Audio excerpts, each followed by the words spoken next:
यही परफॉर्म कर बेटा, यही परफॉर्म। अखिलेश लाओ ना, ये यहाँ से हटो, पावर ट्रोल हटो। अभी यही करना है तुम्हें।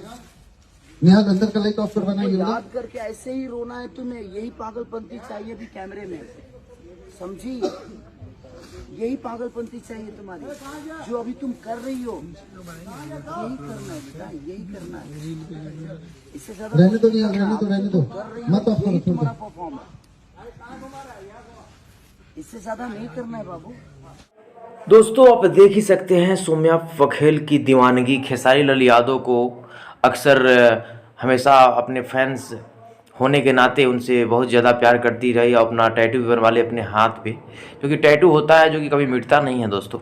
और आज जो है खेसारी लाल यादव ने वादा किया था कि हाँ मैं इनके साथ जो है कुछ गाने कुछ फिल्में करूँगा, और वादा वो निभा रहे हैं खेसारी लाल यादव। और आप देख सकते हैं दोस्तों, जो कि कमाल का ये वीडियो मुझे लग रहा है। आपको कैसा लग रहा है कमेंट में लिखकर जरूर बताइएगा। अगर वीडियो पहली बार देख रहे हैं, चैनल को सब्सक्राइब नहीं किया तो सब्सक्राइब कर लीजिए और बेल आइकन दबा लीजिएगा। नोटिफिकेशन आपको सबसे पहले खेसारी से जुड़ी खबरों का मिलता रहेगा। इस तरह के वीडियो आप हमेशा इस चैनल से मिल सकता है दोस्तों। एक फैंस के लिए कितनी बड़ी दीवानगी हो सकती है। खेसारी तो समझा रहे हैं कि यही मतलब पागलपंती चाहिए इस गाने में, और तब तुम कैमरे में तब लोगों के दिल जीत सकती हो। और तुम्हारा ये ख्वाब है कि तुम मेरे साथ काम करो, और जो कि ये पूरा हो रहा है। तो इसमें पागलपंती दिखाओ और मौका कभी गवाओ मत। जी हाँ दोस्तों, कभी मौका मिले तो कभी गवाइएगा मत, और हमेशा गर्दा उड़ाते रहिएगा। धन्यवाद दोस्तों। भगवान करेगा हमेशा खुश रहें और मस्त रहें। धन्यवाद।